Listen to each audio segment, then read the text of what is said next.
Hello, friends. Welcome to Walking with Our Master. I'm your host, Dave Layton. Whether you're starting your morning or winding down your evening, let's take a few moments to center our hearts on some thoughts about what really matters.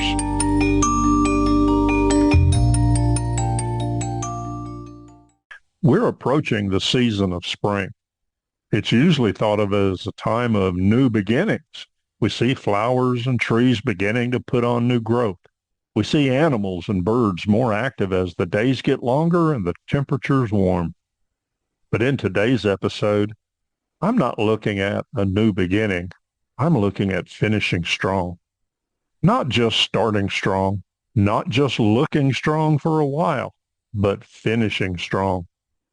Paul makes a great statement about this in 2 Timothy 4, verse 7. It was written to Timothy, but it is an encouragement to us. Paul said, I have fought the good fight. I have finished the race. I have kept the faith. These words were written near the end of Paul's life. He wasn't looking ahead anymore. He was looking back. And he didn't talk about fame, success, or accomplishments. He talked about faithfulness. Most of us know how to start things. Starting a project is exciting. Starting a new goal feels motivating. Starting something spiritual, like reading the Bible, praying more, leading the family better, can feel energizing. But the truth is, starting is the easy part. Finishing is different. Finishing takes endurance.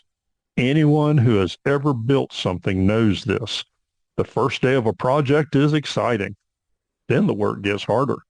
The progress slows down. The excitement fades. That's when finishing becomes a matter of character.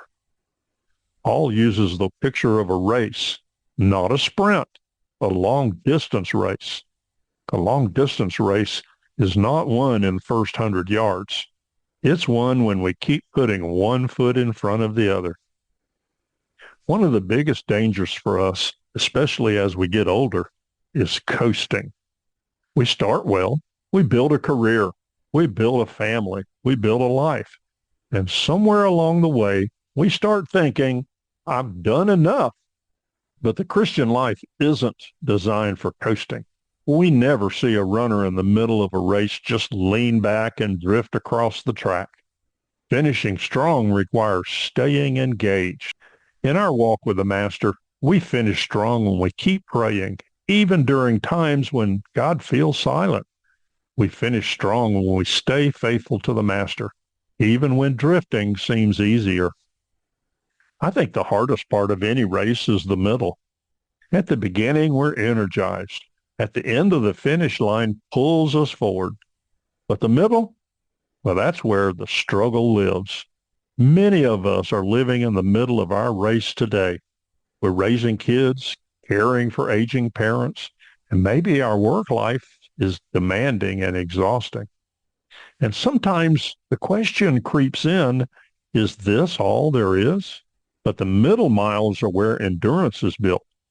God does some of his best work in the middle of the race, in the quiet, unseen times, in the daily responsibilities, in the ordinary moments of faithfulness. That's where character is shaped. That's where we learn perseverance. And that's where finishing strong is quietly formed. Here's something important to understand. Finishing strong isn't about endless personal strength. It's about drawing strength from God. Paul wrote those words in 2 Timothy after a lifetime of hardship.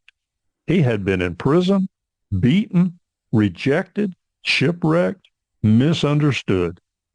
Yet near the end of his life, he could say, I have finished the race, not because life had been easy, but because God had been faithful. We often feel pressure to carry something alone. We think strength means never struggling, but real strength comes from knowing where to turn when we're weak. I love Isaiah 40:31. You're probably familiar with it. Isaiah states, but they who wait upon the Lord shall renew their strength. God doesn't just call us to run the race. He provides the strength to keep running. One day we'll reach the final stretch of our race, and when that day comes, the things the world celebrates will matter very little. Titles fade, awards collect dust, careers eventually end. Something else matters: our faith, our example, our influence on the people God placed in our life. Our children remember a father who was present. A wife remembers a husband who was faithful. The greatest legacy we can leave behind is a life of faithfulness, not perfection, but perseverance, not spotlight moments, but a lifetime of quiet endurance. So what does finishing strong look like right now? It looks like small daily decisions: opening the Word of God even when we're tired, whispering a prayer when the day begins, choosing patience instead of anger, speaking encouragement instead of criticism, and standing for what is right even when it's unpopular. Finishing strong is not built on one heroic moment. It's built one faithful day at a time. Think about a long road trip. We don't reach our destination in one leap. We get there mile after mile. Walking with the Master works the same way. Faithfulness today leads to faithfulness tomorrow, and eventually those miles add up to a life well lived. Maybe as you're listening today, you feel tired. Maybe life has taken a few unexpected turns. Maybe you've stumbled along the way. Well, here's the good news. Finishing strong does not require a perfect past. It requires a faithful present. The race isn't over until it's over. God's grace allows us to rise again, to recommit, to refocus, to keep moving forward. No matter where we are in our journey today, we can decide something important. I will finish strong.